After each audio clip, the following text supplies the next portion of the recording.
Welcome everyone to episode 22 and the Halloween special of Chat, Grapple and Cheap Pops podcast. I am Chris Dredd and I'm here with my main man, JB. Where is he? It's El Gringo Loco. El Gringo Loco, sorry. Oh shit, son.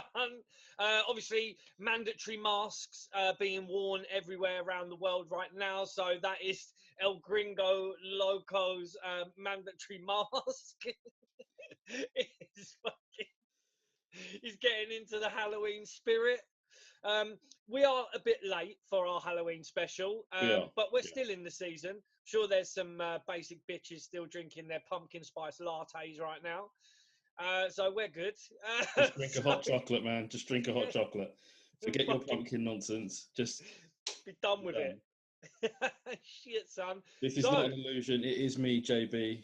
I'm going to Malenko it. And El Gringo Loco, who was trained by Limo Rickshaw many years ago in Mexico. Tijuana. Tijuana.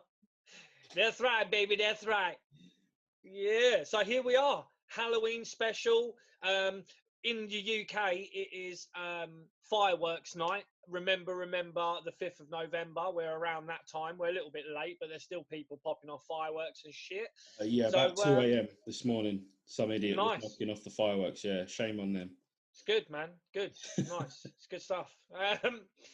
So, yeah, here we are. Halloween special. How you doing, JB? You all right, bruv? I know we've to postpone Tough week, this man. but tough week for both of us. Like we've caught up a little bit here and there. We know we're behind, but it's been a hell of a week. We don't want to get into too many details, but I know how mad a week you've had. You know how mad a week I've had.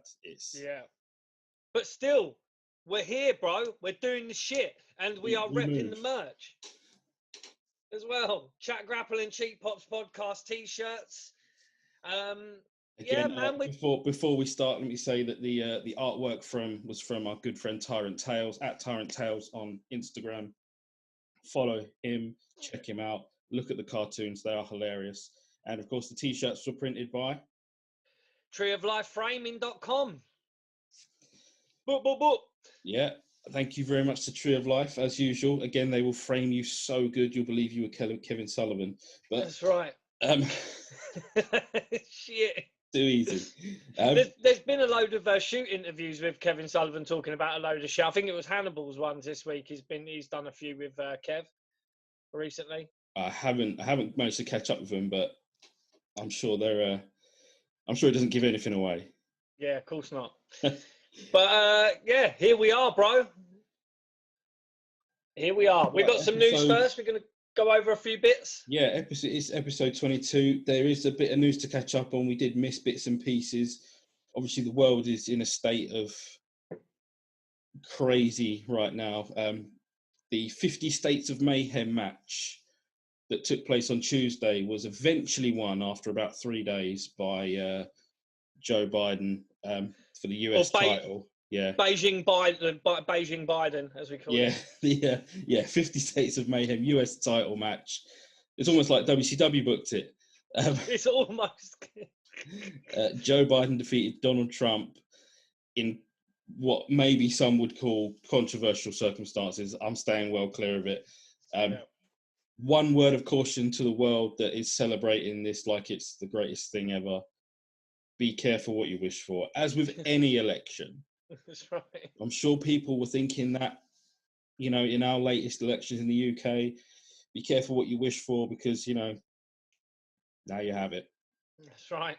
So that's as far as I'm going to go on any sort of politic US stuff. That's right. Because, we ain't saying shit. It's not wrestling, is it? Well, it might as well be. It could be, yeah. In the time that we've had away from our screens, NXT ran their own version of Halloween Havoc, which outscored AEW in the ratings, which was interesting. AEW then decided they were going to end their title tournament. It would end up being Kenny Omega and Hangman Page. They would fight at Full Gear, which was technically last night, which we'll get to in a minute.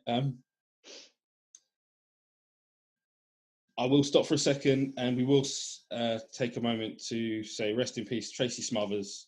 We haven't spoke about this yet. No. One of the wild-eyed Southern boys in WCW. He was a 2-time Smoky Mountain heavyweight champ.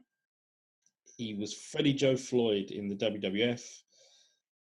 I mean, it didn't really work out for him there. And then he was in the FBI in ECW. That was a gimmick. Yeah, one of my favourite factions of all time. And Tracy Smothers, all-round nice guy. This is what I've got, yeah. You know, all-round nice guy. Always one of the first in the arena, working with the young guys in the ring, doing bits and bobs. Nothing but love, I think, from people. Which is, you know, it's nice. But I mean, he was fucking young, dude. He was young. 58. You know, that's no age, man. Fuck, I'm 38. Jeez. Again, yeah, he was, you know, known for his incredible generosity with talent. You know, and he'll clearly be missed by everyone that's involved in wrestling. He, like I said, really generous with the talent. He had. If you go back and look at any of the stories like that people were sharing on Twitter, especially wrestlers, you know, nothing but great things to say about Tracy. So, yeah, Godspeed, man. Yeah. Moving on, AEW Full Gear last night. You said you watched a little bit yourself. I've managed to catch a few bits here and there. I suppose we can spoil it if we want. Spoilers, bruv. Spoilers. Yeah. Fuck it, man. Like I said, I did manage to catch some of it.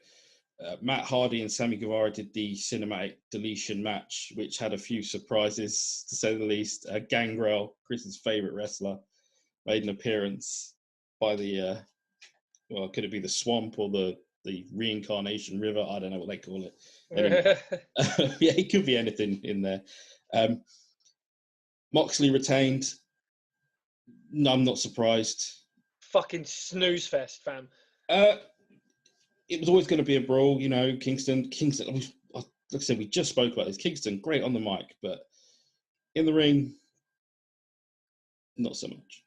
And what was he wearing? He looked like the Green Power Ranger having a midlife crisis. It was working on the bins. It was terrible. He looked like Duke the Dumpster Drosy. Like, what the fuck's going on? You know? Yeah, I mean, it's just, for me, Moxley he's trying too hard because he has. For me, I know people are going to take the piss, but I don't care. Like, for me, he hasn't really got much. He hasn't really got much going, really. You know, it's not. You know, his championship reign for me has been a snooze fest. It's been too predictable. I'm still sour as fuck that MJF didn't get the title, bro. So. Well, we moved to MJF, who does in fact join the Inner Circle. He did beat Chris Jericho. Okay match. I'm not going to say it was great or not the other way. I mean, if you were reading online, you would hear things like this was the best pay-per-view of 2020 and stuff like that. And you know, most of these people that are saying that are probably paid by AEW. Let's not dispute that for a second. Yes, there were some good matches. The tag team title match, the Bucks and FTR. The Bucks did win. I'm not known for. I am known for not being a fan. Sorry, of the Bucks. You know, super kick here, super kick there. You know, a super kick everywhere. You know, good for them. Like, they won it. It was a good match. So I won't lie. It was good fun. It was lots of tributes to the past. Let's say lots of moves that weren't their own in both sets. So yeah, another decent one. That was. It was an okay show, but you know, again, Kenny and Hangman they went on first, which was a bit of a surprise. Kenny Omega won, stared down Moxley at the end of the show. But their next pay-per-view is not till February. So will they hot shot it for a rating, or will they save it until Feb? I don't think they're going to fucking save it till February. No. They're going to hot shot it for a rating, bruv, and then they can just have a wank fest over that they beat NXT one week. Like, Yeah, that's my only concern is that they do hotshot it and push it to, Christmas week or something like that, and save it. Slow build, save it up. Weren't the Darby Allin match with Cody pretty good as well? It was okay. I watched that one as well. Darby and Cody did put on a decent match. It's difficult because Darby is so small, even compared to Cody. It's difficult to put that together. And like I said, whilst they did a good job, they said it at the end of the match. Your new face of TNT, Darby Allin. Mm. I don't know. He feels like it could be a short reign. You know who I think should be the next TNT champ, though? You know who I'm going to say? MJF? Yeah, dude. Yeah, if they're not going to push him to the main event, it's not a bad idea.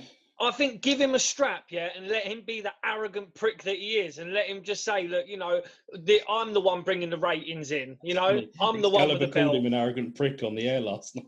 Yeah, let him be an arrogant prick because that's what he is. Let him be that. Give him something to be arrogant about. Because at the minute he's a bit of a toothless tiger. You know what I mean? Like they're not really. I mean, all right, he beat Chris Jericho, but I think they need to. They need to give him something. So yeah, they need to give him something to run with, though. It looks like Wardlow and Hager might end up bumping heads. They had a nice little stare down at the end of that match.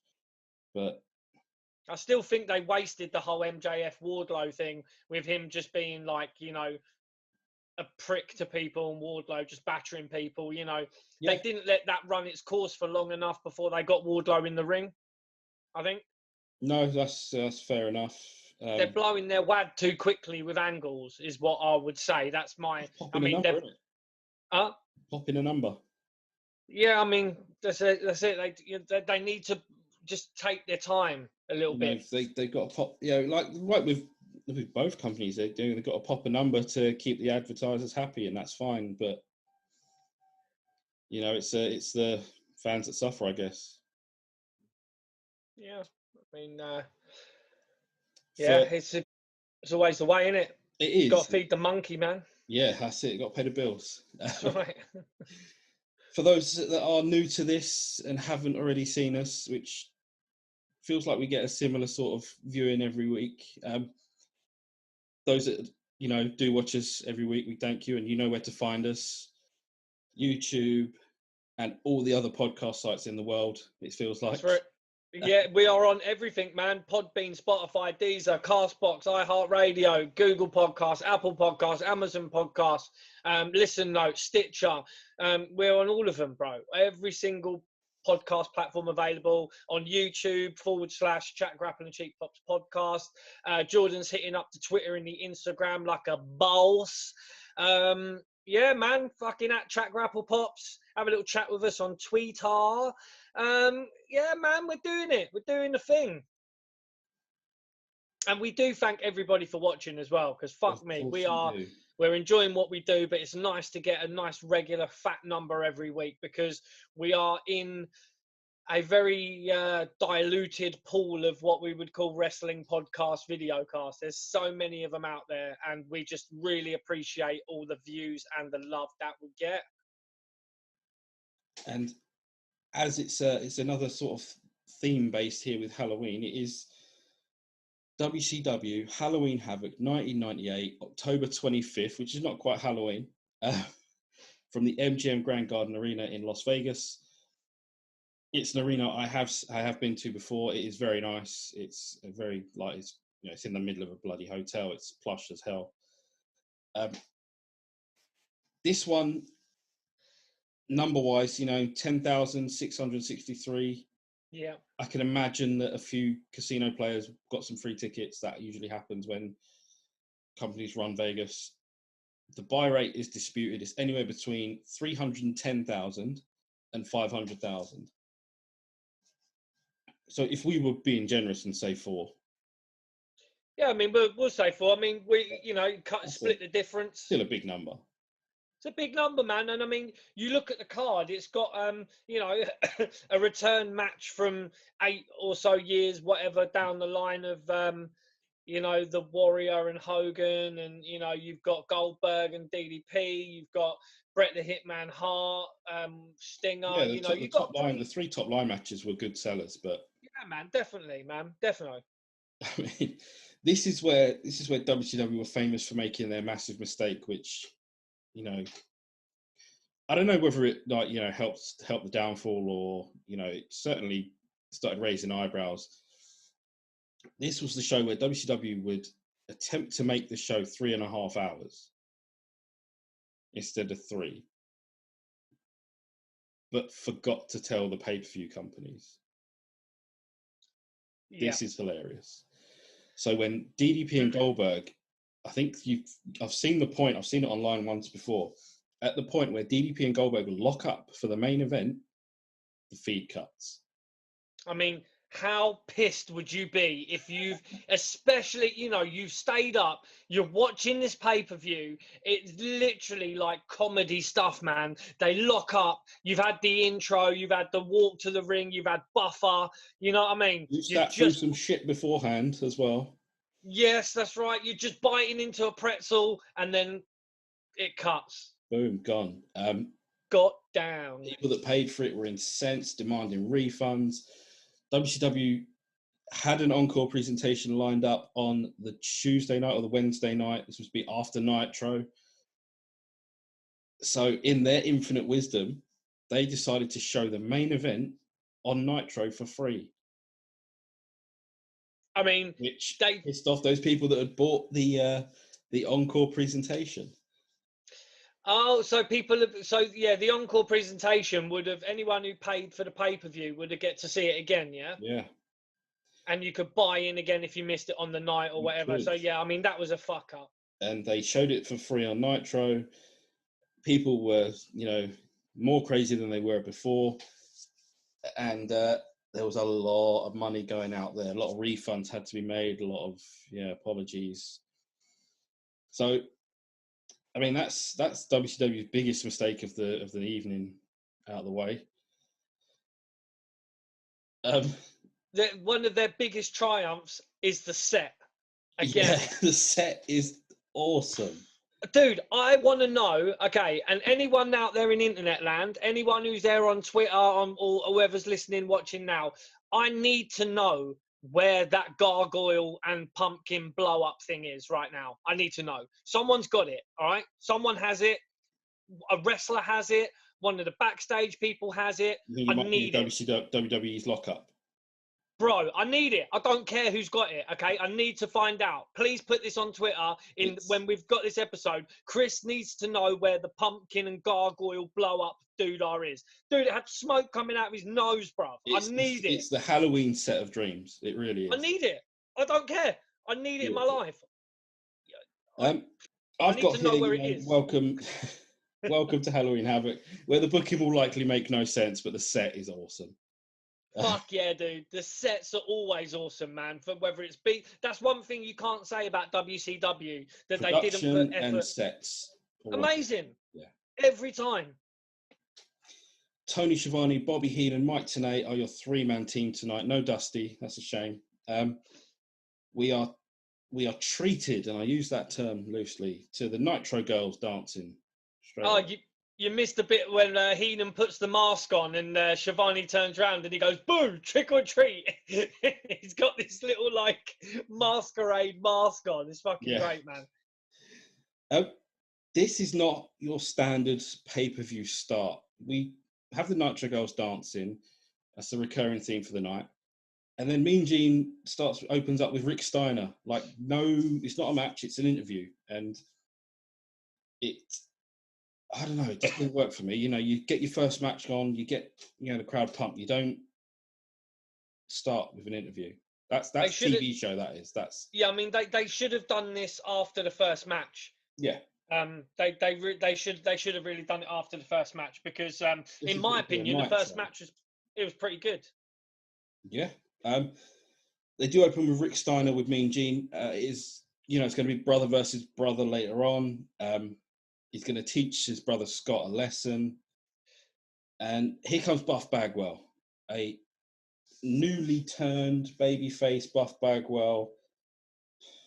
The fans in Vegas are not feeling it. They're not buying it. Yeah, they're not buying this at all. He's sick of Scott as well. He offers to help Rick tonight. The fans are booing. They already can feel something's, amiss. But we do get a cheap pop from Rick. I was going to say, yeah, that's right. I mean, you can tell he's trying to turn face because he's got a couple of cheap pops in there. Yeah. He's like, here in Las Vegas, and he's barking and shit. And yeah, it's pretty entertaining, man. I mean, Buff's got the stuff. I don't give a shit. Buff is the stuff, that's right. Buff is the stuff, man. He's great. Our first match of the evening is Raven and Chris Jericho for Chris Jericho's television title. He's the leader of the Jerichoholics, as he's announced. Or at this time, because he has got a belt, he's Le Champion. He is, man. He's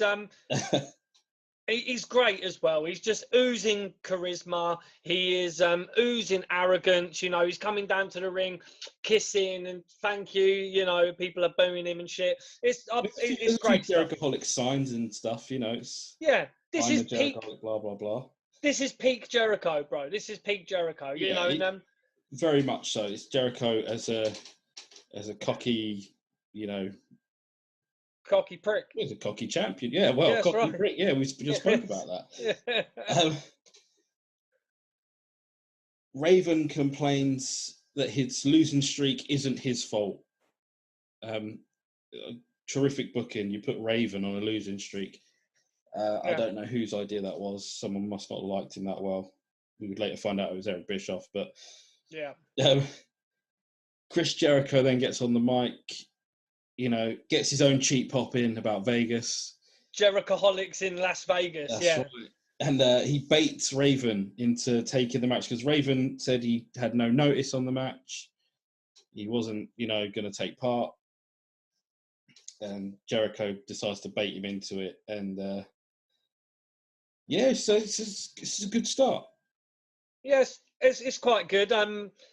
Raven sells it quite well as well. He's sitting in the corner and saying, look, this is an unscheduled match. I don't want to wrestle tonight. I can't be bothered. Fuck it. And he gets out and he walks off, and then Jericho gives it, the arrogance again and goes, oh, I really wanted to have a match against the icon that is Raven, and all this kind of shit and goes in back. But it's a good little start, and it's, like I say, I think this is a pretty good match all in all. Raven uses the ring steps to, springboard drop kick Jericho. Is really good stuff. One moment that looks a little bit hairy, Jericho goes from the apron to the ringside to get to, Jericho goes ringside to the apron. Well, from the apron. I'm fucking up already. Yeah. Put me on Botchamania already, damn. That's right. He ends up going head first into the barricade. Unprotected, doesn't even get time to put his hands up. Raven of just sidesteps. He seems okay. He seems fine to carry on. Jericho exposes a turnbuckle, and then Raven's one that uses it. You're not really sure who the babyface is in this. True. And again, it's that question of dodgy booking. Well, you've also got. They keep mentioning that Raven in previous matches has been tapping out really quick, like he doesn't care. So he's giving up. He's I don't know what they're trying to sell there. They're trying to make him look weak. Yeah. Basically, it's all I can deduce from that they're trying to make him look like a pussy. But Jericho does put on the Lion Tamer, or the Walls of Jericho, whatever you want to call it. Yeah. And Raven does fight it and get to the ropes, which is, the fans really like it. The fans are into it. Yeah. Raven hits the even flow DDT. Again, don't they call it the Raven Claw or something? Raven effect. Something. Yeah. I don't know what they call it in WCW, but fans again, pop for a DDT and a 2 count. It's it's good stuff. Who better than Canyon to turn up? to spoil the fun. We like Canyon. We like Canyon on this show. We do. And then, yeah, Raven does tap quickly to the Lion Tamer in the second go, which doesn't make any sense. Yeah, it's weird. Weird. I felt that this match probably could have gone on another 5 minutes. Yeah. Considering what we've got later on, it definitely could have gone on for another 5 minutes. Yeah, there's a lot of time wasting later on in various. Speaking of time wasting, Hogan and Bischoff are here. They come out to the entranceway to explain why Hogan hit his nephew Horace last week, and it says that the Warrior will know exactly what Hogan's about for life. I think we know what Hogan's about, brother. Yeah, no Jack Tunney to complain to tonight. No, there ain't. I mean, because JJ Dillon won't hear it. But basically, you got Hogan and Bischoff coming out, and Hogan kissing Bischoff on his head. Yeah, heel move, that real heel. Oh yeah, proper. And to be fair, and I'm going to be fair to him, when he came out, 1998 Hogan still looks pretty good at this point. He'd revamped. Yeah, he'd revamped his career from the red and yellow. The NWO had come out, and we've got some. Can I show a bit of merchandise now? Let's do it. Get it out. So, what I have here, this is one box of many that I have, and they are NWO, WCW tops cards from around '98, and they're sealed packets. I've got bloody loads of them. On one packet, you got Goldberg. And then on other packets, you've got Hollywood Hogan. There he is. Right there. Brother. We've got some opened ones as well. So we've got a few here. You've got the red and black. So we've got Conan.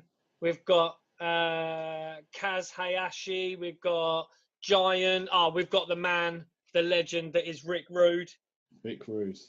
Macho Man Randy Savage, Psychosis, Ric Flair, and these come with stickers as well. So you've got some stickers. There's the man that comes up later on, Diamond Dallas Page.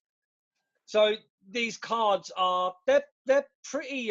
they're pretty rare, if I'm honest, to find them in sealed packets. Yeah. So I've got a load that I've opened, and they're in minty condition. And I've also got a shed load that are still wrapped in the packets. I have an unopened pack myself upstairs, which Chris graciously passed to me. This was during lockdown 1, wasn't it? It was down lockdown 1. Now we're in lockdown 2. The revenge. Lockdown 3 is going to be a banger. Oh shit, man! Third time lucky. Are we gonna have like free cameras, like war games? Oh hell no!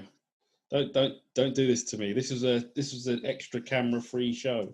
It was. Yeah. It was. So that's part 1 of the merch anyway. So as soon as we're talking about Hogan, the NWO, I thought I would flash up some of my sealed NWO tops cards. Now, we cut to another. Our next match literally has no backstory to it. It's Meng, against Wrath. This is not a pay-per-view match. Yeah, this is it is a bit of a building match for Wrath, really. Or a bit. Well, how can you squash Meng though? You cannot squash Meng. I'm not having that. Yeah. No. Obviously they're trying to build up Adam Bomb, aka Wrath. Brian Clark from Chronic. Yeah. Correct. If you're trying to remember the gimmicks, Adam Bomb, he was the Night Stalker. Wrath, and any others we can remember? No, I think that might be it. Nice cannonball from the apron though, from Wrath. I've got that as one. It's like a forward roll cannonball thing onto Meng. Yeah, he is pretty jacked, but he is a distant placing in tonight's ICO Pro Award. Yeah. He's on the shakes. He's pumping the iron, but he's not going to win this. No, not tonight. he hits a rock bottom. It's a rock bottom. That's all I can think of it as for a 2 count. And he also hits the meltdown, which is a pump handle slam, I guess. Yeah, see, the meltdown, surely even the name comes from Adam Bomb's character. It does. It's a bit weird. It's the meltdown, because obviously the nuclear reactor, they have Yeah. meltdowns, you know, and it's just weird when they called it that. I was like, surely they could have called it, you know, I don't bloody know, something else, you know. Wasn't Raph first? We covered another show where he came down and he had a mask on. He beat up Glacier, yeah. And he beat up Glacier, there was another one where Chris Canyon was under a mask as another character. Mortis, yeah, it was Mortis, yeah. It was Mortis and Glacier, wasn't it? Yeah. That's right, yeah, Mortis and Glacier, and then Raph came down and got involved in that. That is on one of our previous shows that you can catch in our archives on YouTube. I get the feeling, yeah, it was it was obviously a WCW event, but yeah, it should have been a Halloween Havoc. Let's be honest, they were playing Trick or Treat, you know, all year round. Yeah, dude. We skip backstage after this really quickly to who wins? Wrath hit the meltdown, yeah, for the win. Oh, right, that's right. There was a nice part where Wrath was trying to smack Meng's head into the turnbuckle, and Meng was just doing it himself, basically saying that's a silly thing to do. I would never do that. But yeah, sorry. Yeah, so Wrath wins, hits the meltdown. Boom. We go back to and this is great, it's our internet location. And hence the way I'm saying it, because it's just internet location. What does that mean? It's where the computers are, bro. It's where the computers are, isn't it? Billy Kidman is with the man, the myth, the legend, Lee Marshall, a.k.a. Tony the fucking Tiger. Tony the Tiger. Yeah. He's great. That was a revelation when I found out a few years back. You know, Lee Marshall was the voice of Tony the Tiger. So if you've ever seen a Frosties advert in the UK, you've heard him. You've heard Tony the Tiger, Lee Marshall. There's no real interview. They just sort of bantering over it about Kidman, with Kidman, and because it is the #1 contenders match next up for the Cruiserweight Championship. It's Juventud Guerrera against Disco Inferno. Yep. The winner of the match meets Kidman later on in the night. Now, I put this point in before the announcer said it. Disco looks a little heavy to be a cruiserweight. Yeah, he's pretty jacked himself. Yeah, he's on the limit. Yeah. Yeah. There's a little botch at the beginning. It's Disco Inferno's fault. There's a lot of announcer talk in this that you can't really miss because they're so passionate about it, saying Disco Inferno is not serious enough, and that he doesn't, too much dancing, too much prattling around. Yeah, I mean it's a fair point. He does tend to start shaking the hips and throwing his arms up in the air when he does one or two moves. Yeah. Even the fucking Macarena. He even hits the Macarena, but I think Disco he wasn't too bad in this match, to be honest. I mean, his character is that kind of arrogant dickhead kind of guy. Obviously he's called Disco Fever, so he's going to do the occasional boogie woogie. I thought he was pretty good in this match, and to be fair to him, he has two pretty tough matches on the card, and he does pretty well, I think. I mean, what was we watching? Disco Inferno. In one of our previous episodes, we were watching Disco Inferno versus Dean Malenko, and they gave Inferno a bit of credit there where he was quite tough. It seems like they gave Disco quite a few chances to get over in the ring, but I guess the gimmick seemed to come before the matches. Yes, it's true. We had the conversation about Malenko not selling for him as well, which didn't help. He sold nothing. He sold plenty for him. That was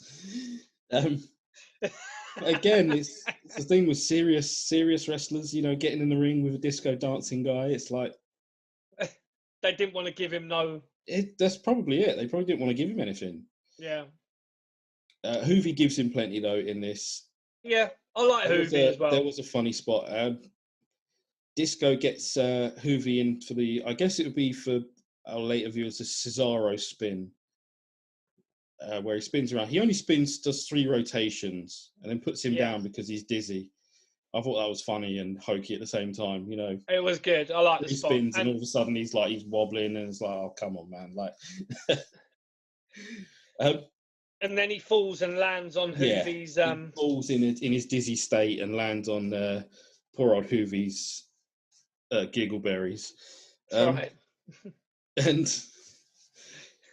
Disco hits him with a pile driver for the win. It's I don't know, like doesn't feel like it was a good match.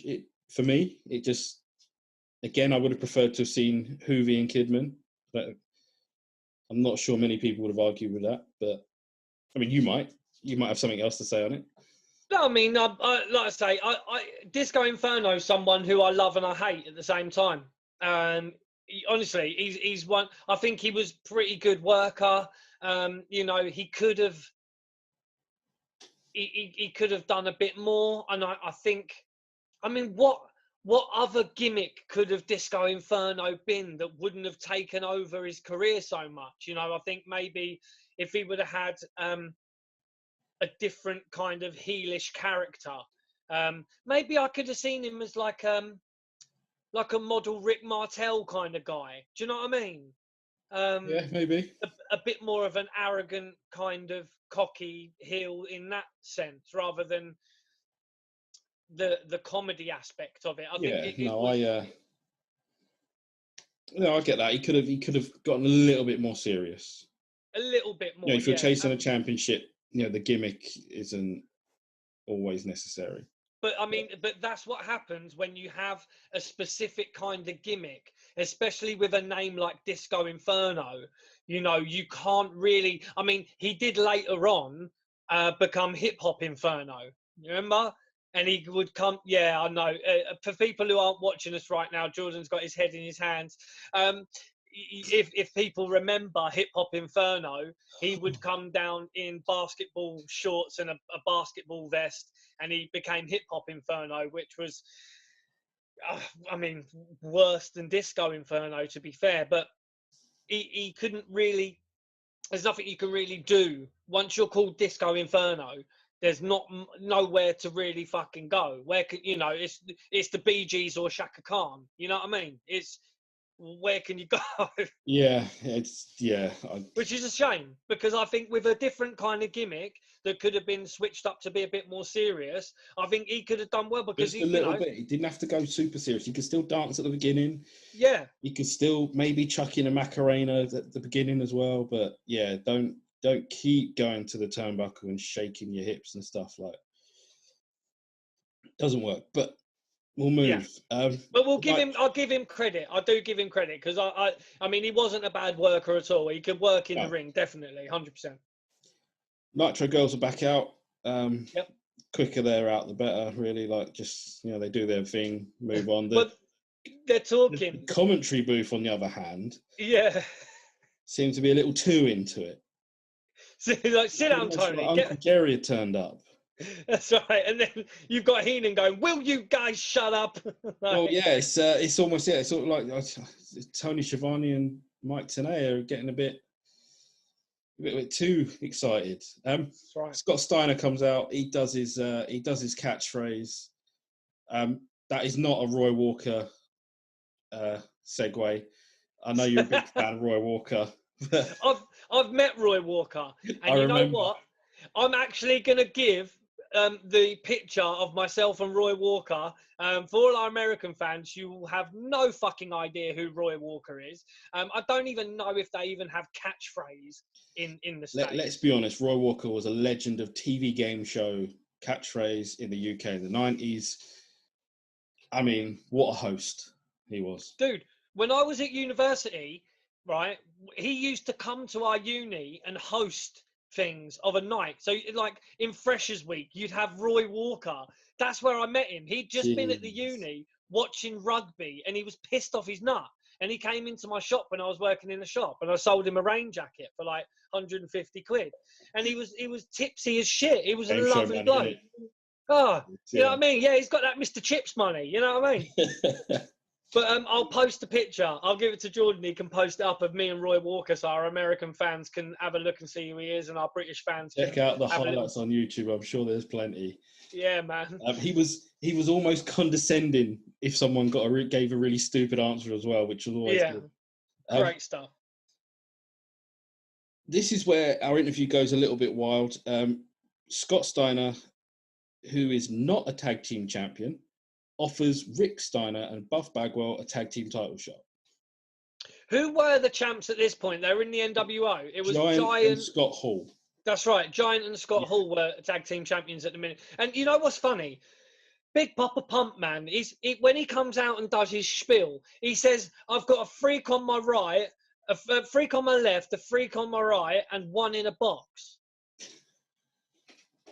And I was like, I don't know what that means, man. I had to rewind it. I'm like, what is he saying? Because he was saying, yeah, we're in Las Vegas, the city that never sleeps, but Big Papa Pump, I've been partying hard with a freak on my left, a freak on my right, and one in a box. And I'm like, is he fucking maybe it's a Penn and Teller magic show reference. I don't know, like.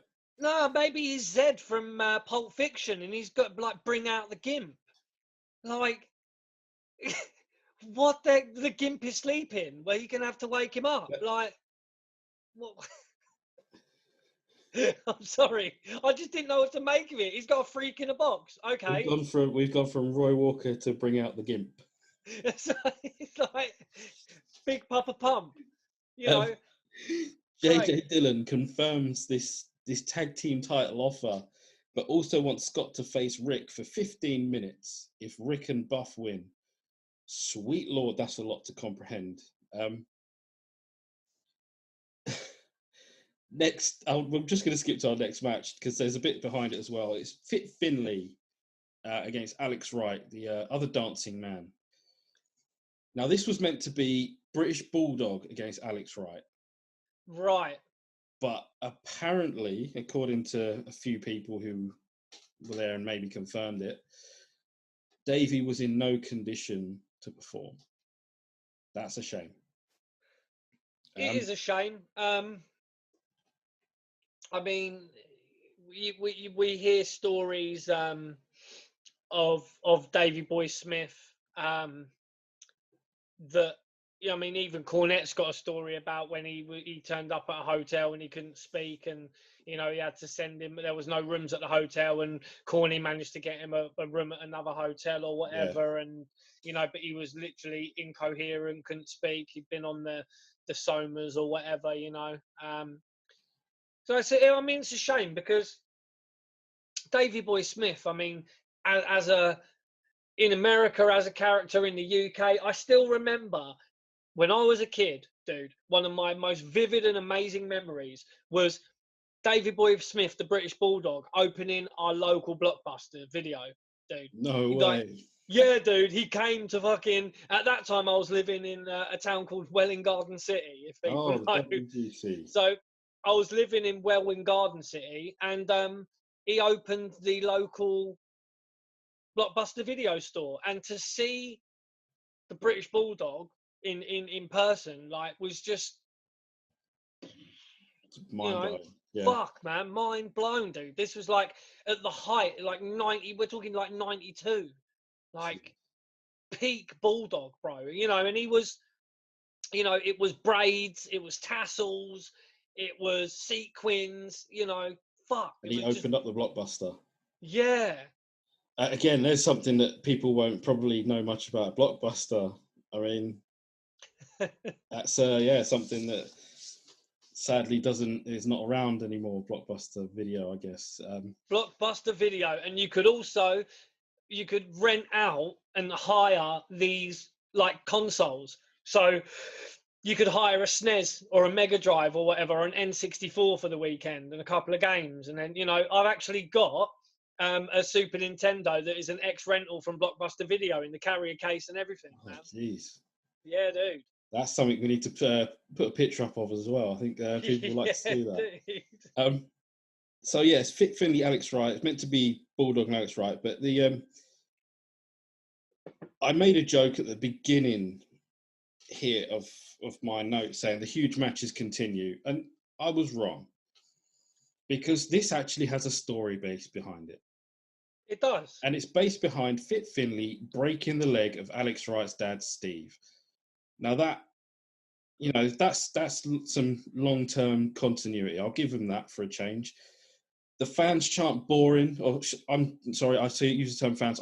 I should say the Philistines of Vegas shout boring at this European masterclass. Yeah, I mean, they could both definitely wrestle. The uppercuts were fantastic. Yeah, you know, and Steve Wright, his dad, could wrestle as well. There's a match on YouTube, you can check it out, and it's Steve Wright versus Fit Finley from 1990. I'm not sure what federation it is, but I believe it's in the UK, because Alex Wright is he's like half German, half English, I think. Okay. So his dad's English and his mum, I assume, is German. I'm actually trying to get hold of Alex Wright at the minute. I didn't tell you before, but I'm actually trying to get hold of him to come on and do an interview, because he's one of these characters that, I mean, Alex Wright was in WCW from pretty early on. Like 94, 95, yeah. Yeah, like from pretty early on, you know, and that's Wonder Kid.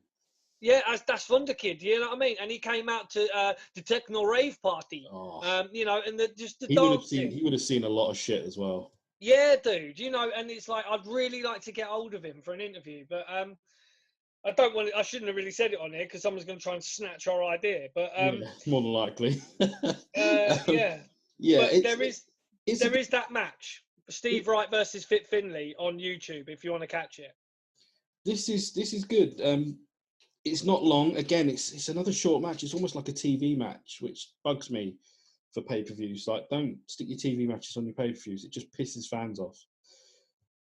Alex Wright wins with a neck breaker, which was a bit of a surprise to everyone in the arena, including the commentators. Yeah, I mean, seems like an upset. Yeah, I mean, do you think that the Bulldog, he would have been going over Bulldog as well then, Alex Wright? Quite possibly. I mean, do you think what was the story between Bulldog and Wright then? Maybe that, the Bulldog wrestled his dad in the UK and gave him an injury. I don't remember there being a story behind that either. You know, there may have been. They did find Alex Wright, we'll ask you when we get you on the show, all right? They lucked into the story with Fit Finley and Alex Wright. So yeah, Alex Wright wins it with a neck breaker. Lee Marshall, Tony the Tiger, is with Ernest Miller at the internet location. Ernest Miller cuts off a brilliant piece of promo by saying he's 5-0 with overweight fans in WCW. So funny, man. Yeah, terrific. and he keeps saying these taglines of other people. So he's like, uses the baddest man on the planet or something. Yeah, he's using other people's like catchphrases and like outside of wrestling as well, like saying that he's the real deal, and like that's right, the real deal. To not know who Evander Holyfield is. That's right. It's funny. I do like the cat, Ernest Miller.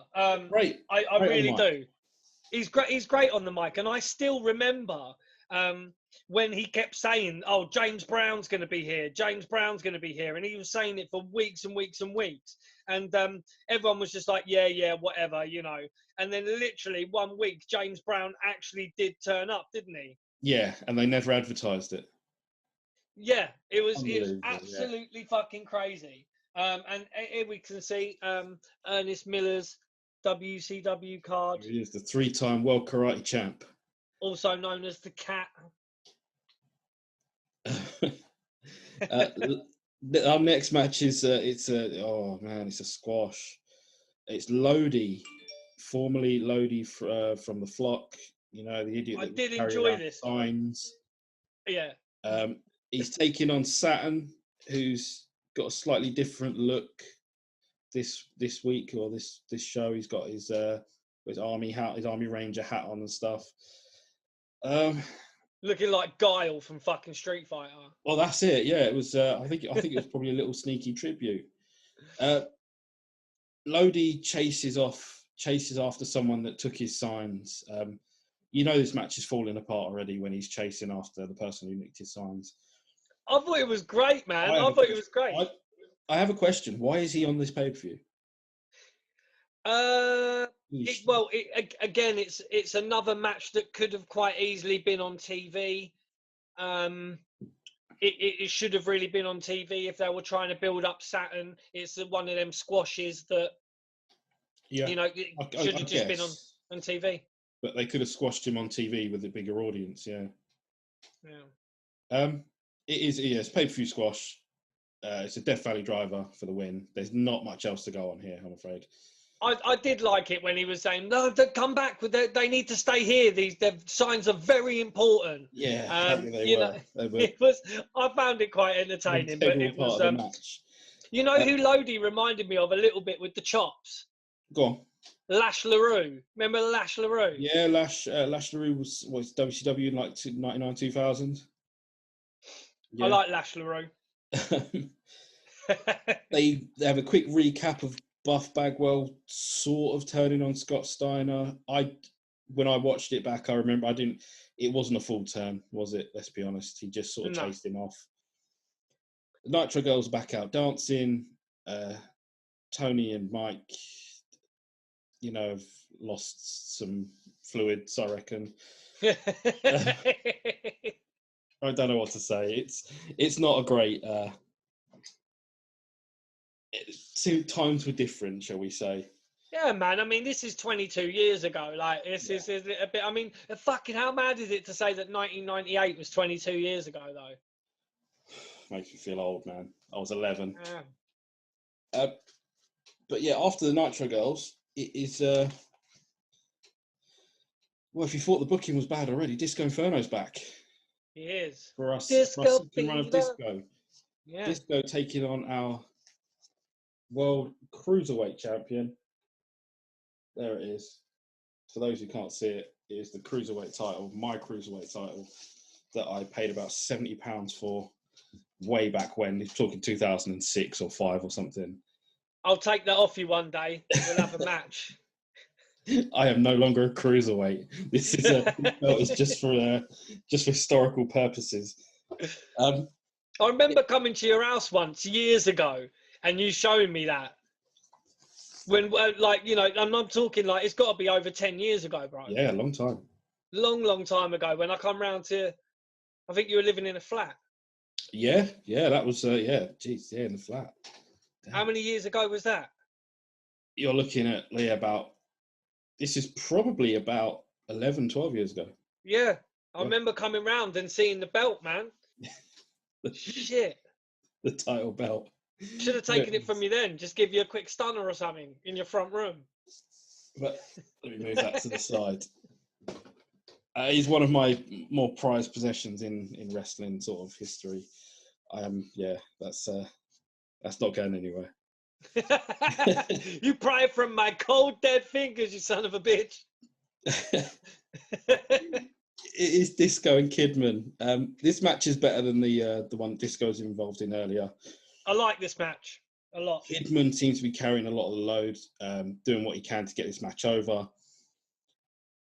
I wouldn't say it was anything fancy, it was just good wrestling.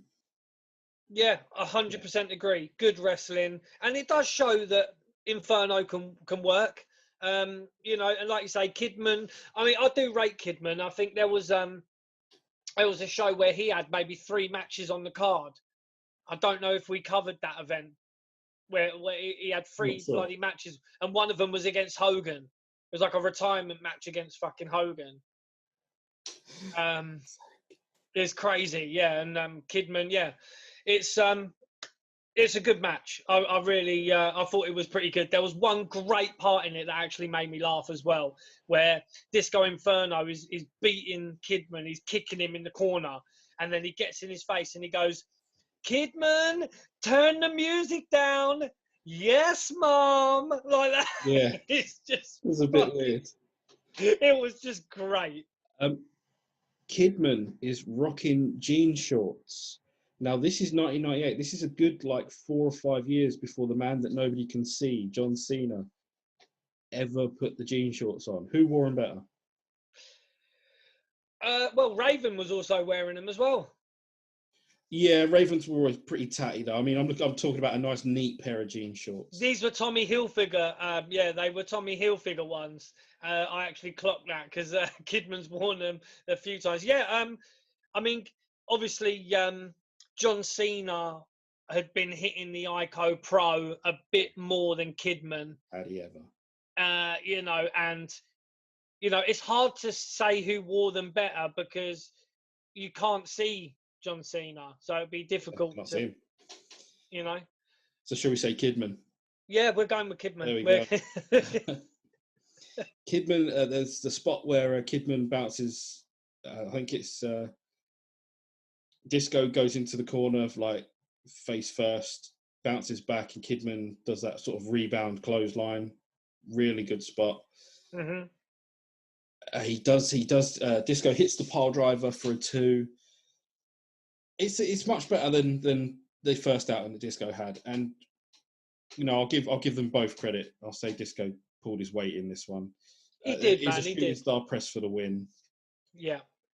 Yeah, A really good shooting star press that if you look at it, he didn't even touch Disco. No, Not doesn't. even a bloody feather. Like that would be lovely to work with Kidman. I'm pretty sure He does knock out Chavo when they do something in the WWE, doesn't he? He does, yeah. Actually, yes. It's a bit of a missed time, yeah. But that's a It happens, one man. in how many Yeah, man, that's the thing. When you're doing them kind of moves all the time, you're gonna have a split second off every now and again. But in general, wrestling is a dangerous business, man. I mean, even punching, elbow strikes, boots to the midsection, little innocuous little things like, makes of puns. well, dude, I did once. I broke Max, not the Hulk Hogan's finger. I did, right, doing the most innocuous thing ever. It was the one, Were two, you three. reenacting the finger poke of doom? It was he was, yeah, and he just broke it on my solid chest. He will disagree with you, and I know he's listening to this. But yeah. Sorry, before we continue, what I've just figured out here, I've just found this. Like, I'm hearing this story for the first time. From what I can tell, is that Chris had an Ico Pro shake, probably a white chocolate one, just beforehand. Poor Max went in for the finger poke of doom, instantly crushes his finger. On the chest. They have to call the match off. Chris wins. Done. Well, it was funny, right? We didn't even call the match off, and to his credit, Max, not the Hulk Hogan, carried on wrestling for another at least 8 minutes afterwards with a broken finger. And it was pretty savage. He got the chains out and started battering me, but it was a really innocuous thing. I kind of threw him up against the ropes, kind of thing. He was coming towards me, and the 1, 2, 3 kid spinning back kick thing just across the chest. The How did you spinning. manage to hurt your finger doing that? Well, he put his hands up like a punk bitch, and I kicked his fingers. I'm sorry, Max, but he did. But yeah, it was just something like that can happen in wrestling, and you end up with a couple of broken fingers. But to his credit, he carried on wrestling with broken fingers, and he did his thing. So yeah, shit can happen in wrestling. Credit where like credit's due, Max. You warrior. He is a warrior, dude. He's the man. And I'll tell you, there's not many people with a better spine buster than Max, not the Hulk Hogan. I will say that. Oh, if there's footage, we'll be glad to see it. Oh yeah, there's plenty of footage, and he can for damn sure dish out spine busters. Let's get some footage up. People will want to see that for sure. Tag team title match, which only has one half of the champions in it, is up next. It is our Ico Pro Award winner. I mean, sweet Lord, he is the winner. Scott Steiner, Big Papa Pump, the big bad booty daddy. It still makes me laugh, that name, every time, the big bad booty daddy. It just kills me. He comes out with the Giant, who is actually a champion. The Giant is smoking. He's got a cigarette on the go. He does it quite a bit around this time, coming out Yeah, with cigarettes on the go. I think He at this flicks it at time poor Buff. he's lost a little bit of his speed and his lean sort of abilities. He has packed on a few pounds, and yeah, smoking and drinking. That's what it'll do to you. They're taking on Rick Steiner and Buff Bagwell. Buff is the stuff. He is looking pretty good as well. Fuck, man. The fans knew this was coming. And do I even have to say it? Swerve, bro. Swerve, bro. Buff lays out Rick and then leaves. He doesn't just lay him out. He fucking he lays him out and then literally runs off. Like he like runs up literally runs away. Yeah. He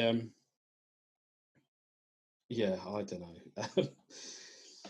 They mention as well, and this is also on YouTube on the WWE's channel, where you've got Big Papa Pump Scott Steiner talking with Chucky from Child's Play. Yeah, didn't he offer him a match? Yeah. Yeah. There's a crazy little bit of footage, and that's available on YouTube or whatever. And just type in Big Papa Pump, Scott Steiner, Chucky, and you'll see quite a funny little video. Yeah, so Rick's been laid out by Buff. Buff leaves. Scott kicks Rick low, right between the legs. There's too many low blows in this match, dude, as well. In this show. Yeah, there's too many low blows. Carries on later on. They mention, are they legal now or something? No, I don't think they are. I think they've just relaxed the rules, like the over the top rope rule and stuff like that. Right, because they were talking about relaxing certain rules and that, and the low blow one, they need to revisit it or whatever because it's just stupid. It's ridiculous the amount of nut shots that's going on in this, man. It's fucking crazy. Nut shots everywhere. It is, man. I'm surprised Rick Steiner's going to have balls that are purple by the end of that. The fans want to cheer for Rick, but the booking is pretty poor in this match. The Giant goes to the top rope, and he at this point is apparently over 550 pounds, and hits a missile drop kick. Rick moves and he hits Scott, and it's a big fucking missile drop kick. Oh, dude, and I'll tell you what, Scott's bump on this is just fucking insane. Yeah. And he goes flying backwards, and then he's like hanging upside down, like with his legs caught in the rope and his neck all twisted up, and that is incredible. I love it. He sells it like a king. Rick hits a top rope bulldog on the Giant for 3. New tag team champion. Rick Steiner, big pop as well. I'll give him that. The fans really enjoyed it. Yeah, they liked Rick it. Gets his 15 minutes with Scott, and oh yeah, here we go. The fans are into this. They really want to see Rick get at Scott because it's been. I mean, he turned heel on him in February, and we're in October. So yeah, there's a really great sign that says Scott Weiner as well, which I liked. But in this segment alone. It doesn't go to 15 minutes. There's 4 low blows. Yeah. That's 4 too many. Rick hits the incredible power slam that he does. Always good on Scott. There's a fan at ringside beating up security. A man in a suit with a mask. Who was the mask? It looked like Jay Leno. Speaking of dodgy presidents, it was Bill Clinton. Who was it? Bill Clinton. It was a Bill Clinton mask, right? It was either Jay Leno or Bill Clinton, I was going to say, yeah. Whilst everyone's distracted by this Bill Clinton beating up security, I mean, what terrible fucking security have they got on the go? Stevie Ray, part of the NWO, comes out to help Scott Steiner, hits him with the slapjack. Your guess. Looks like a shoehorn. Yeah, I'm not sure what it was. Yeah. Yeah, like I said, it does look like a shoehorn to me. It says like a slapjack. Yeah, it's like 2 bits of leather that are like, you know. clap to, I don't know. Anyone out there knows what a fucking slapjack is, please let us know in the comments below. Stevie Ray uses said slapjack on Rick and the ref for some reason. Why does he hit the ref?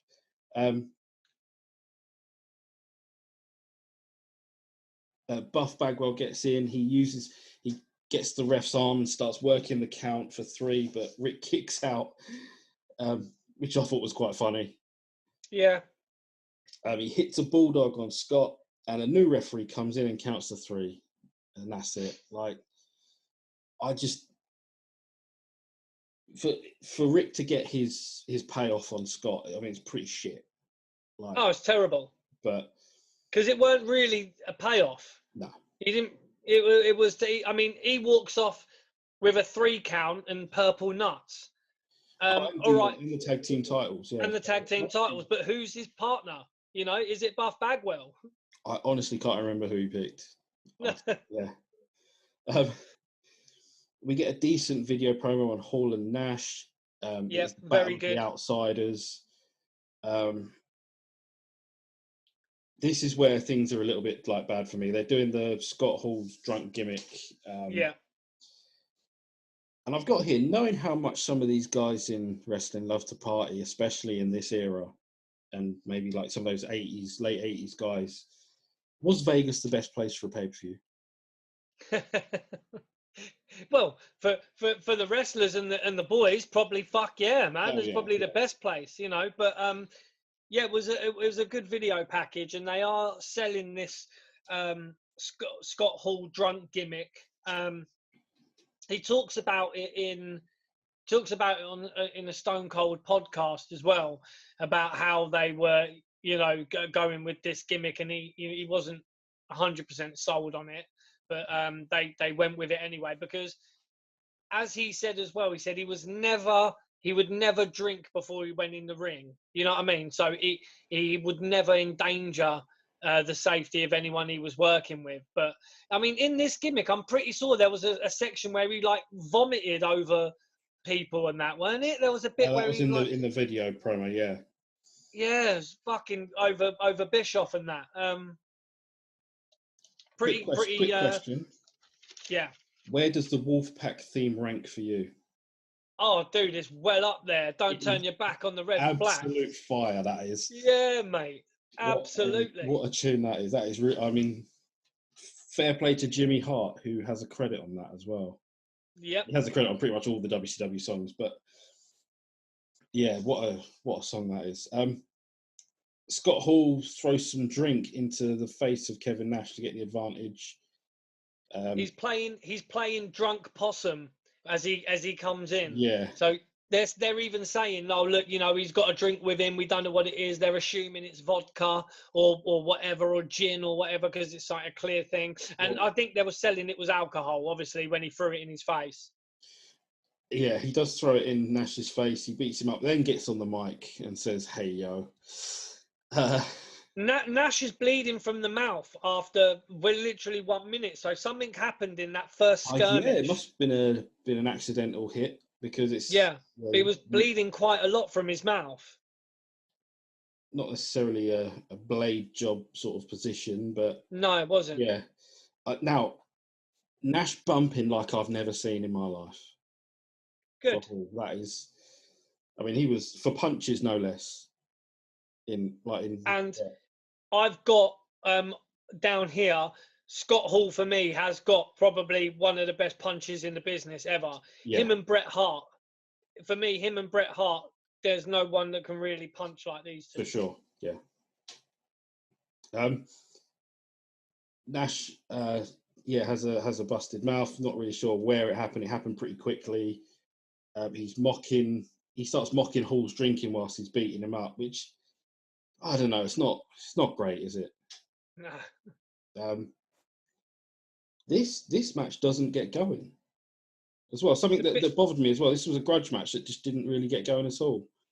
This is, as they're selling it, this is the best tag team of the era in WCW that have fallen out and that are going against each other. This is brother versus brother. This is probably you know, this is like Steiner versus Steiner. And Or Booker T on and this, Stevie Ray, yeah. you get what I'm saying? Like, this is, on this pay-per-view alone, they have got 3 matches at least that should have been fucking incredible. Rick Steiner versus Scott Steiner should have been an absolute slobber knocker. You've got this match, which is literally brother versus brother, Scott Hall versus Kevin Nash, the Insiders, the guys that started the NWO, going against each other. This should have been just incredible. This should have been a show-stopping match. And then obviously you've got Hogan and Warrior, which we'll talk about coming up. Which is, you know, Hogan versus the Bloody Warrior. I mean, how, with 3 matches like that even on the card, how can you fuck it up so bad? I don't. It's a shame. Nash hits 2 jackknife power bombs on Hall, and does a couple of crotch chops and walks out, and Hall wins by count out. It's almost like Nash proved the point. And and he kept on. Yeah, when he was mocking him, he was like, "Oh, do you want a double? You want a double?" Yeah. You know, and he was doing there. It was a bit like but on the bad line, taste. Yeah. But yeah, he walks off and leaves him in the ring. I'll give the WWE Network some credit for a change. They've cut out Conan's music video, so we don't have to go sit for it. Yeah, they cut it out. And they skip us straight onto Bret Hart and Sting for the US title. You're missing out the Nitro girls in colourful wigs. I don't think I missed it. And then Bobby Heenan says they're dressing like Lodi. I know, it's Bobby to being Bobby. Yeah, man, it's great. But yeah, Hart and Sting. Sting is part of the Wolfpack. He's in the red and black. He looks like the devil. It's a good look, to be honest. Is Hart in the black and white? He is part of the NWO at this point. He's not using the music though. It's almost like he's 1 foot in, 1 foot out. Yeah, I was going to say, because I think he was in the white and black at this point. What would you have done with Bret in WCW? He's a US champion at this point. He was coming off one of the hottest stories in 97. He was one of the best wrestlers in 97. In 98, he's all over the place. This is a question that I have pondered for a while as well, because as we've probably said in previous episodes, Bret the Hitman Hart for me is way up there as one of my favourite wrestlers. It's very difficult to say I have a favourite wrestler, but just for pure talent in the ring, wrestling wise, when you watch Bret Hart in the ring, you can suspend your disbelief to the point where you think this is real. And that is why I love Bret. This is why his signature that I've got on his DVD is one of my prized possessions. Bret, for me, is still the fucking man. And the gimmick that he's got still here, they're trying to still continue this whole kind of sour grapes, bitter Bret, who is a heel kind of character, telling fans to fuck off and stuff. He does, yeah. You do get a close-up of Bret telling the fans to fuck off. Yeah, which is crazy, but there's still signs in. No matter how heely you try and make Bret Hart, there is still signs in the crowd that say Bret Hart is the excellence of everything, and you can't. I think maybe they should have. I mean, maybe they should have tried to turn him face, and tried to. If we're being honest, he should have come in 97/98 and gone straight after the world title. He could have 100% Hogan and Sting. Yeah, and should have said, look, because the NWO was hot at this time, and he could have been what Sting was kind of at the beginning of when the NWO started, which was your uber super face, crowd pleaser, kids love him, kind of fucking, uber super face that could have just put a cat amongst the pigeons with the NWO, but instead they incorporated him in the NWO. And partly the reason probably is because Hogan didn't want to Hogan didn't want. That's nail on the head. He didn't want it, you know, and that Brett should have been. Again, he could have been the face of the company. He should have been the face of the company, you know. Yeah. They should have made another Hart Foundation. I mean, Neidhart turns up, don't he, as well? Neidhart and Bulldog, yeah, they turn up, but it doesn't work. It doesn't really, yeah. I mean, you know, I do think that they should have they should have pushed him as the Uber face. Like you say, as soon as he came in, I mean, fuck. Think about this, dude. Bret the Hitman Hart has just come into your company, and what do you do to him? You incorporate him into something that was kind of not his thing. You know, I mean, I still don't think that Sting joining the NWO was the best thing. But I think it was refreshing for Sting to do it. I think, you know, Sting had done his whole black and white thing for, well, since '96. So it was it was like the summer of '98 where he had, gone joined the Wolfpack, like with Luger and stuff, you know. But yeah, I thought it was a nice change for him. The commentary booth were sort of like playing up there. They're so evenly matched, these two. yeah, You know, mainly due to the Scorpion Deathlock and the Sharpshooter, I reckon. which is basically the same move. Yeah. The crowd reaction for the Scorpion Deathlock was really good, though, when Sting tried to put it on. Brett does a lot of stalling early on, lots of chicken shit heel stuff, trying to run away. Yeah, like. I mean, he would play. I actually, to be fair, in all that I'm saying that they should have pushed him as the super uber face, I actually like a heel Bret Hart, because a heel Bret Hart, not only he knows the psychology of the business and he knows things, even the fact that when his music was playing, he took about 2 minutes before he emerged. Yeah. Like, you know what I mean? His music was playing for ages, and then he came out and he's telling fans to fuck off and all this, and he's, you know, he's playing possum and stuff, and, you know, pulling international objects out of his trunks. International objects. You know, and a heel Bret Hart, not only does hit chicken shit heel stuff, he can actually back it up with wrestling as well. So I actually enjoy watching a heel Bret Hart, because he can actually work it really well, because he's Bret. Fuck. Say something. But yeah, that's he's Bret Hart, literally the best there is, the best there was, and the best there ever will be. He was a great wrestler, way up there. Bret pulls out some sort of knuckle duster type thing. Yeah. Drops them in great booking. He does drop them, and then Sting has like retrieved them and turns his back. What do we get? Another low fucking blow. Yeah, we get a ref bump. We get an awful ref bump. Sting just throws a wayward elbow, which hits Billy Silverman in the head. He falls to the ground. So Bret, I think this is Bret ad-libbing. Just leg drops him just to finish the point and go, yeah, he's out now, the fucker. Yeah, that's right. He does. Yeah, because he needs him to be out for a little bit longer. Yeah, he needs to sell that he's been on a shitty elbow. That's right. He needs to actually do it, so then he can go and do what he does next. Sting has to tell the referee to move because he's in the way of the next spot. So, and I think everyone's sort of cottoned onto this. They see the ref shuffling over like an idiot. And yeah, but you get a few boos, and I think that's probably for the ref.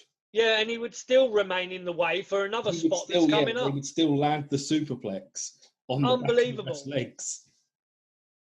They should have just booted him out. I mean, Bret gets the bat after this. He gets the bat and he just starts battering Sting with the baseball bat. Yeah, so Sting misses the Stinger Splash, or he hits the Stinger Splash, but he ends up hitting his head on the ring post. Yeah, because Bret kind of slips down a little bit out of the way and he hits his head on the corner post, which is pretty good. I liked it. And Bret absolutely lays waste to Sting with the bat. And instead of pinning him, he puts him in the sharpshooter, and the ref checks his arm 3 times. He drops, and then calls it, and Sting does a stretcher job, which is, I suppose, fair play for selling it. He could have just got up and walked out like most of the others do. That's right. No, he sold it. He really sold it. Which is quite good. And then we move on to this match, which is holy shit, like one of the worst matches I've ever seen. It was absolutely piss poor. To be honest, I was wishing this one went on last and didn't end up going on TV. For once, I wanted Hogan to go on last. It's Hollywood Hogan against our second place winner of the ICO Pro Award for today. It is the Warrior. He is jacked as fuck. But yeah, it's he finishes second because it's Scott Steiner. Yeah. Hogan comes out, lots of stalling, lots of, sort of healing it up with the crowd. The Warrior's tassel count is through the roof. I've got that on here. Tassel count on Warrior is high. In case we forgot who the babyface is. That's right. Oh God, yeah.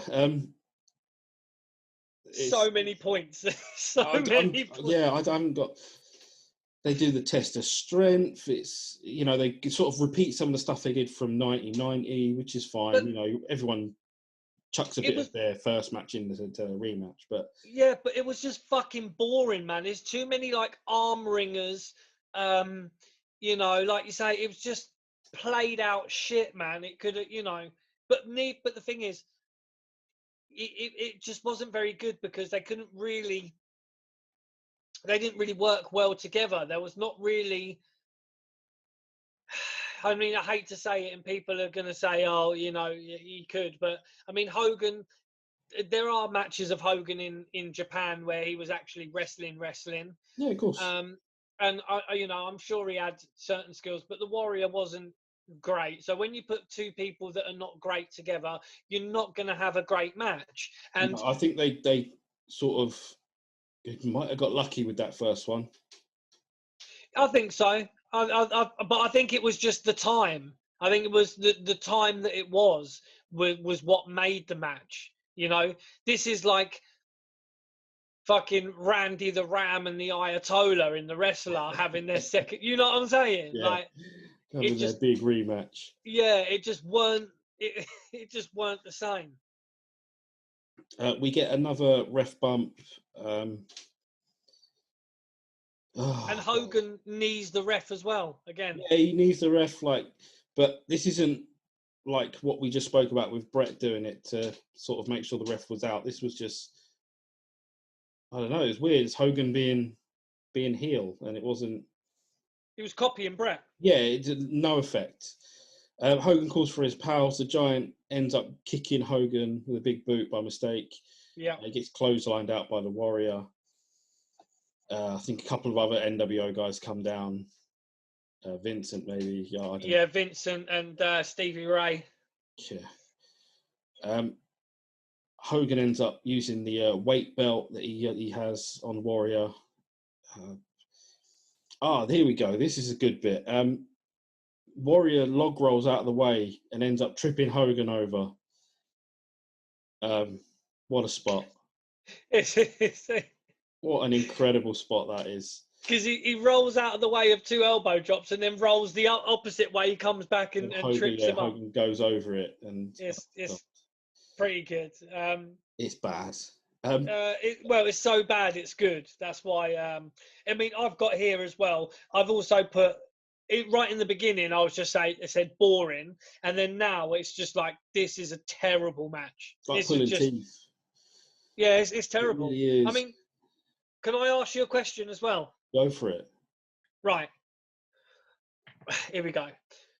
What the fuck was supposed to happen with the flash fire paper? I get the feeling that was meant to be part of the ending. Right. If it wasn't, I don't know what's going on. That's what I couldn't get because I just couldn't. I'm trying to think because there's a little bit of chatter after it. So obviously something was supposed to happen, but who wins this match? Okay. All right. So, but basically Hogan pulls out this the fire paper and lights the flash lighter, paper, yeah. the flash paper, but it doesn't go anywhere near the Has to Warrior. be seen to be believed, because Hogan freely admits that he burns his own eyebrows off. Yeah, it's unbelievable how he fucks this up. It was so bad. And then there's a little bit. The Warrior then comes off the top with a double axe handle on Hogan. Hogan's bleeding. Then there's the low blow by Hogan and the leg drop. And then we get like the demise of the Warrior, where, well, he gets the leg drop, but he no sells it. Yeah. And then he But clotheslines the Hulk. Bad production misses that because they're too busy looking at Horace in the entranceway. Correct. So there's the leg drop, no sells it. The Warrior does his like shaking the ropes and that, hits Hogan with 3 clotheslines, and you think, oh great, okay, Warrior's coming back, and then Horace gets in, fucking hits Warrior with the chair. Hogan gets the 1, 2, 3. It was just like you say. It was. I'm still trying to see where maybe they sent Horace out with the chair because the flash paper didn't work. I don't. Maybe, yeah. Maybe they called it on the fly, but oh boy, yeah, that was rough. Horace ends up squirting lighter fluid on Warrior after the match. Instead of having a top star come out and end this, they send in someone who's got a promising future ahead of him, security, Doug Dillinger. Yeah. They could have sent anyone out there to give him a rub to put a stop to this. Yeah, literally anyone. And Could have sent out fucking Lodi. Lodi would have been an instant babyface. This is where Bret Hart would have come in, because you needed. We've spoke about this before.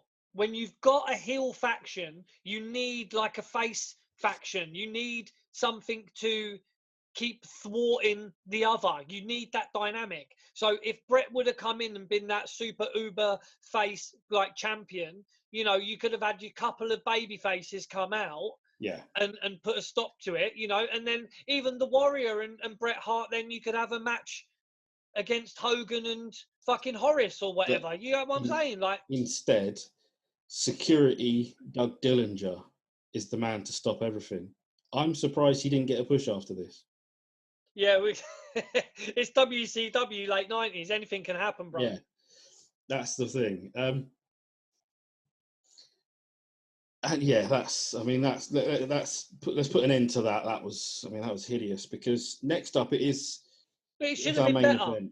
Yeah, it should have been better. This is Hulk Hogan versus the Ultimate Warrior rematch. I mean, fucking hell. It's come 7 years too late. They should have rematched at WrestleMania 7. I mean, yeah, they should have, yeah. There's quite an interesting Eric Bischoff bit where he's talking about how he met the Warrior, and he was talking about 4 hours with him about how he wanted a Warrior cartoon and all this, and telling him about the Warrior universe and the one Warrior nation and all this kind of stuff. But I mean, after this, what happened to the Warrior in WCW? That would be it. I think that would be. He might have made one more appearance, but I'm pretty sure, right? The Warrior made 500 grand off this one show alone. More than likely. $500,000, bro. I'm pretty sure it was close to that. And the way Bischoff sells it, he said, look, we were making per pay-per-view off buy rates and tickets and merchandise and that. We were probably making, $1.5 million off them or whatever. He said, so 300 grand, I think it was, between 300 and 500 grand, he said, to try something with the Warrior. He said, we were still making bank off that anyway. He said, so we tried it and it didn't really come off. But, I mean, was it the Warriors' fault it didn't work? Probably not. No, I think there was a lot of problems involved in that match. And it takes more than one cook to spoil the broth. In this case, yeah. You know what I mean? But Hogan had to get his win back, didn't he? Of course he did. Hogan doing Hogan things. So in this case, with the broth, as you were talking about, it only took one Hogan to piss in the broth. That's right. That's fucking correct. Michael Buffer is out, and it's main event time. It is That's right. the proper main event. it's our heavyweight title match. It's DDP and Goldberg. This has, maybe because of Michael Buffer, it has a big fight feel to it. It is Vegas. It is a big match. It's got everything you need. DDP comes running through the fans. He is the man of the people. He's the people's champion. Heard that somewhere before, yeah. Yeah, especially around 1998, we'd heard this somewhere before. Goldberg gets his entrance with, like, you know, surrounded by security and stuff like that, which is funny because it's almost like, you know, you look at especially now, like UFC and boxing entrances, you know, they get shown coming from, you know, their actual dressing room to the, you know, to the entranceway, flanked by security and, you know, their team as such. And yeah, it's a good thing. Like, entrance, big pops for both. It's a proper main event. You know who I think started that shit, bro? Go on. Prince Nazim Hamed, fam. Well, Naz had colourful entrances. Yeah, I think people like would come out and dance and stuff beforehand, but yeah, Naz had the wildest of entrances. Like, I love Prince Nazim Hamed, man. Including the Halloween one as well, didn't he? Like, yeah, dude. Yeah. He had other boxers complaining and bitching and moaning that he was taking too long with his entrances. Especially one time. Yeah, it was like they would complain that, like, they could be waiting up to 20 minutes before, like, whilst they were in the ring waiting for Nassim to get through his entrance. Like, yeah, I mean, one time it wasn't his fault. There was a problem with the pyro and the thing coming down, but it was the guy was bitching. Was it the magic carpet? Yeah, it's fucking crazy. I love Nazim Hamed, man. Jeez. Yeah, absolute. You know, I've got some merch, bro. Oh, we've got merch, and it is a WCW Bruisers Diamond Dallas Page from slightly later when they changed. If you can see, yeah, the logo's gone. The different logo. So this is from 1999. So literally the year later. This is one of my prized possessions. A DDP Bruisers mint on card, never been opened. Fucking figure, love it. And I love Diamond Dallas Page. Remember how much you paid for it? Huh? Do you remember how much you paid for it? Not a lot, bro. Not a lot, man. I think it was under 15 quid. And where did you get it? eBay. Yeah, good old eBay. There we go. Good old eBay. And it's still got the vivid, because it was a US import, it's still got the Vivid Imaginations import sticker on it. Nice. You know what I mean? Yeah. Big up Diamond Dallas Page. I'd love to interview that guy, man. Jesus. And, well, yeah, so... sorry, as well, quickly, DDP won the War Games at Fall Brawl to become he won this different version of War Games, which was, you know, the winner of War Games got the title shot, which was very strange for War Games. It used to be just to be a team battle, but yeah, he won that in probably one of the worst War Games I've ever seen. Yeah. Now, from everything WCW got wrong towards, you know, the end, how did they get this one so right? Goldberg I'm talking about. Yeah. Well, fucking hell. They built him perfectly. Yeah, but then they fucking killed him in the worst way, bro. Like, I still... At Starrcade. I still think that was probably one of the biggest mistakes. Whoever made that call should have their... They should have as... Nash was booking. Yeah, well, I mean, Nash, whoever made the call should have as many low blows done to him as was done to Rick Steiner on this event. Nut shots everywhere. Nut shot city, bro. Goldberg was, at this point, 154-0. Yeah. I mean, fuck me. And it's probably a kayfabe number. I don't think he'd have. I think it was a kayfabe number. Yeah, I mean, every week on Nitro they'd have him squash someone. You know, it was definitely a kayfabe number. But the fact that he was, you know, and his entrance and everything with the fireworks and the breathing out. I mean, I'm not being funny. Can't have been healthy for him to be breathing in and breathing out that smoke. No, Bill Goldberg. So, and he was, they were set, the commentary team was selling it. They're saying, look, who did he play football for? He played football in the NFL. The Falcons. It was Atlanta. That's it, Falcons. Yeah. And he was saying, we were speaking to someone else who played with him at the Falcons and said that they used to wrestle in the dressing room. Yeah. And they said, why aren't you in the ring? They said, no, this guy's crazy. Goldberg was the shit. He was the shit. Yeah, he was. He was great. Actually, I've got a bit more merchandise. Hold tight, people. There's more. Hold tight. Right? And I've done this quite a bit recently, like going away from my seat during the podcast, but he's not just going to take a pee, he's actually come back with batch. Yeah, this is a WCW flip and twist gun, right? So it's like a little gun. I've seen these before, yeah, they're pretty weird. And you can spin, look, and it's got Goldberg in it, so you can just about see. You know what I mean? That is, that's a weird toy, but like it's hilarious. And there you go, there you have it. And you get a little Goldberg figure there as well. That's good stuff. And it's got the belt at the, on the front, the WCW belt. So it's got a little spinny thing that spins the guy, and then you've got the little trigger that goes left and right, and you can spin and. So there you go. There's another little bit of bonus merch there. I mean, bonus merch. It's a strange toy, but it's definitely.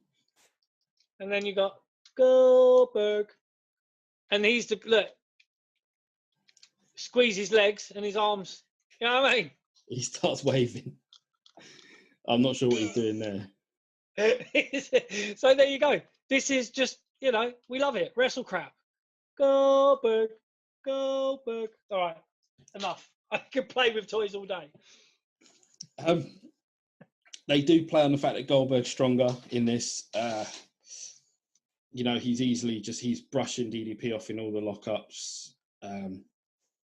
DDP starts to get frustrated, and they end up, whilst in their collar and elbow, going through the middle rope, which I thought was pretty good. I thought that was a nice touch. Yeah.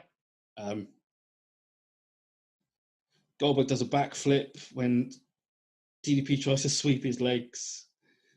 Crazy. And he's your heavyweight champion. He shouldn't be doing backflips, should he? Let's be honest. But there he is. It's pretty mad.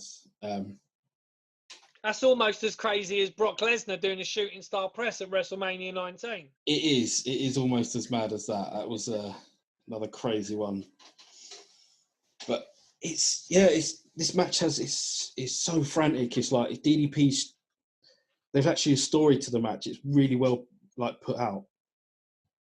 DDP knows that Goldberg's way stronger than he is. He's got to sort of stick and move. He's got to hit him quick.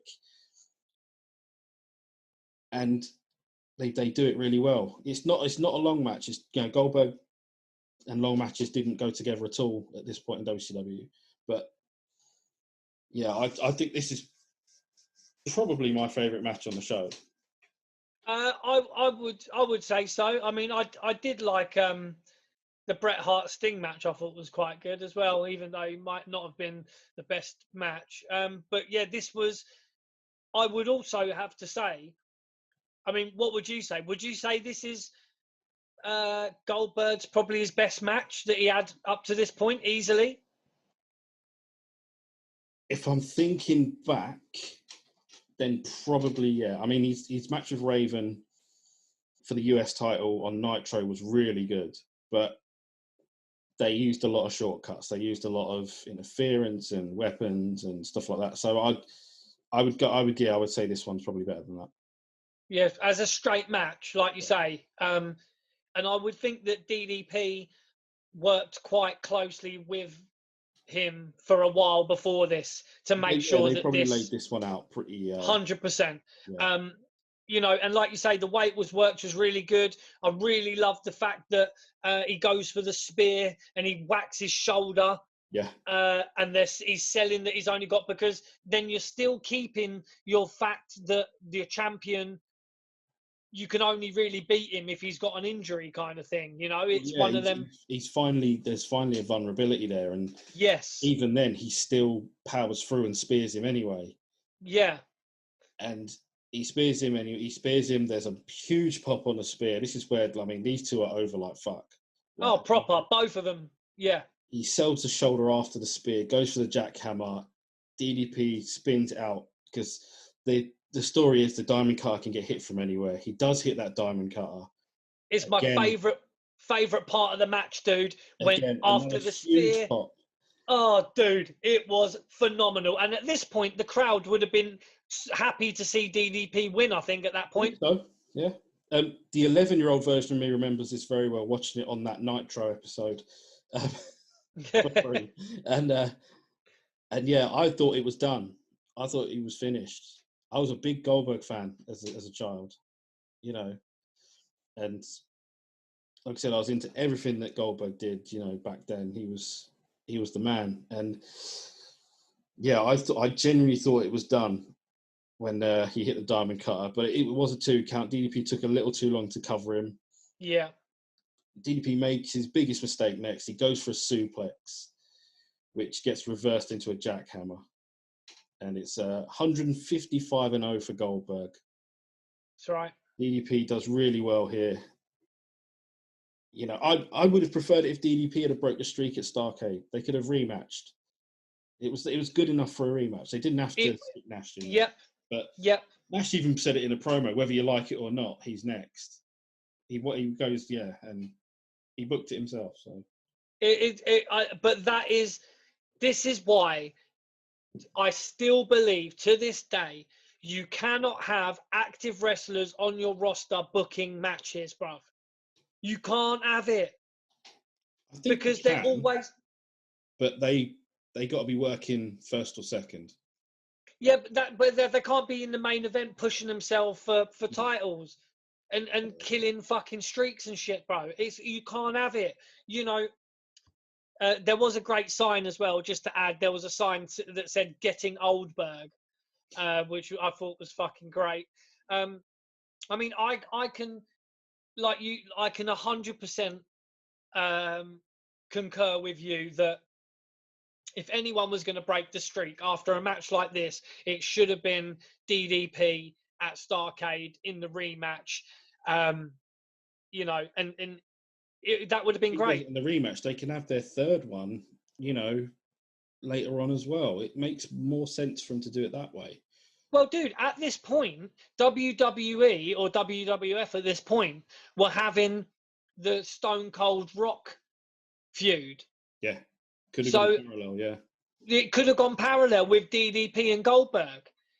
You know, and it could have been done. And like, you know, I sing the praises of DDP constantly because I really like him. I like his character. I love the way that he would work in the ring. I love the fact that he got into the business when he was slightly older. So, you know, he paid his dues and he had to come in and, you know, and I mean, Paige just, yeah. It was just great, man. I mean, we've sung his praises. The matches he's had with Johnny B. Bad, really amazing matches he's had with him. You know, and Paige, whoever he wrestled with, I always was impressed with him every time. I love DDP. Throw your diamonds up.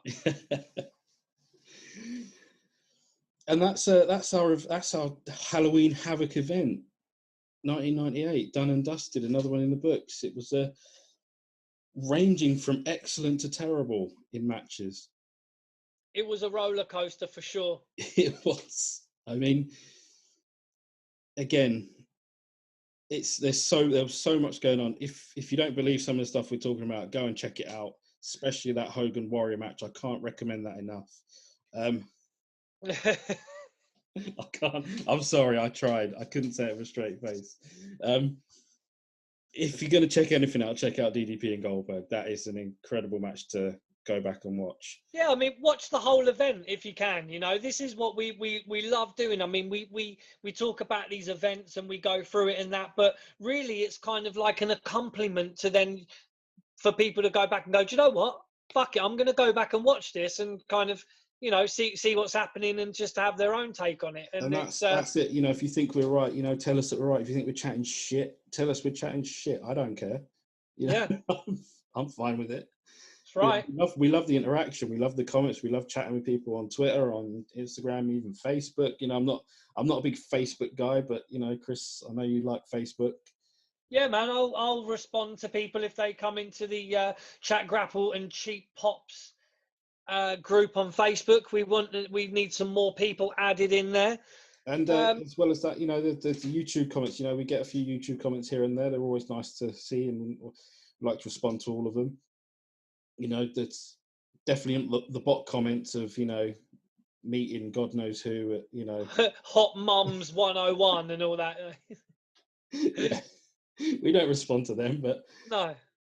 you know, it's great. You know, as always, feel free to chat to us. Our lines of communication are pretty open.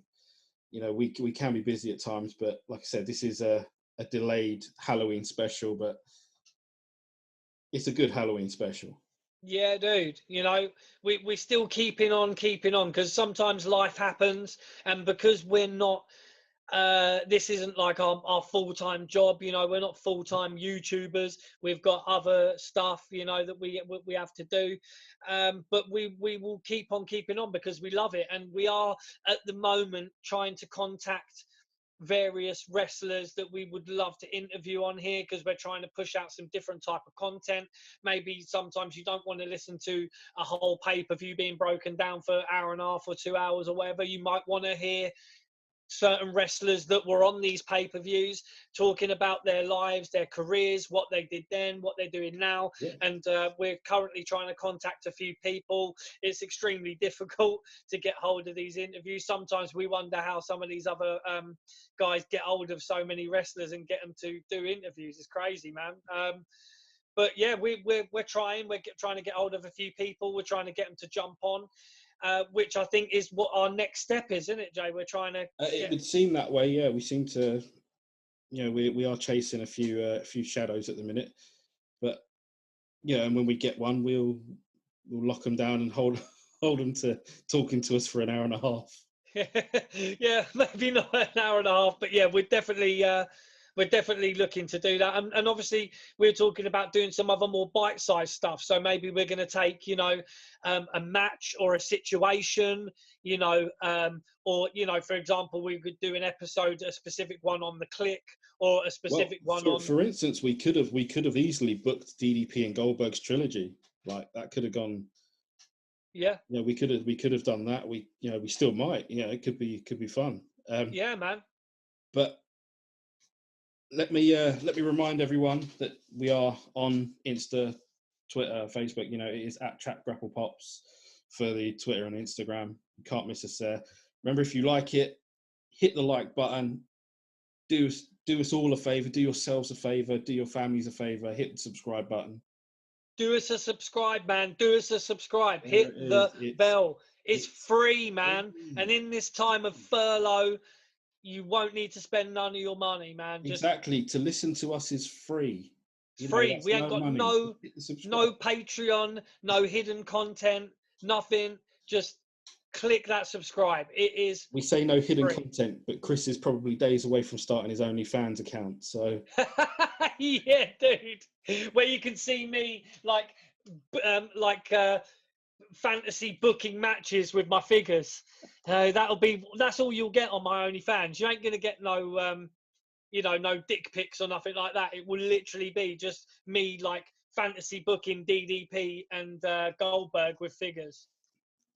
So yeah, it's like that's a quick reminder where you can catch us. You know where to find us. We are on literally all of the podcasting. All of the podcast sites and YouTube. That's right. You know, you can't miss us. Tell him. Podbean, Spotify, right Deezer, Castbox, Google Podcasts, Amazon Podcasts, on every podcast available. If Goldberg says it, you better do it. You better do it. And also, that's right, subscribe. Subscribe. And I guess that would be it from us. we haven't even got close to deciding what we're doing next week or, you know, the next episode. Yeah, no, we. Oh, no, I we mean, did. We did, didn't we? Did we? We spoke like a few days ago. I've totally forgotten about it until right this second. It's King of the Ring. Oh, yeah, dude. King of the Ring. What one did we King decide of the we were Ring going to go? 1994. 94. That's Yeah. right. WWF King of the Ring 94. Yes. So keep your mince pies open for that one. Yes. And yeah, from me, JB, El Gringo Loco, and That's my right. good man Chris Dredd. El Guapo. Or El Skeletoro, as my sister calls me. Cheeky bitch. We thank you for sticking around. We thank you for staying awake or not, or if you're just waking up, you know, rewind. That's right. And we'll see you next week. Stay safe. And if you're in lockdown, stay home.